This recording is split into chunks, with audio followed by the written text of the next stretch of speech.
報が迫る中、ディズニーファンに衝撃が走りました。東京ディズニーランドと東京ディズニーシーが通常の午後9時から午後3時へと閉園時間を大幅に前倒ししたのです。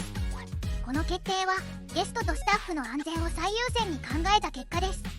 朝は通常通り開園したものの、天候の影響で一部のアトラクションやパレードが休止となりました。台風の接近により午後には都心も大荒れの天候になる可能性があります。オリエンタルランドはこうした状況を踏まえて早期閉園を決断しました。この異例の対応は来場者の安全確保と帰宅時の混雑回避を考慮したものと言えるでしょう。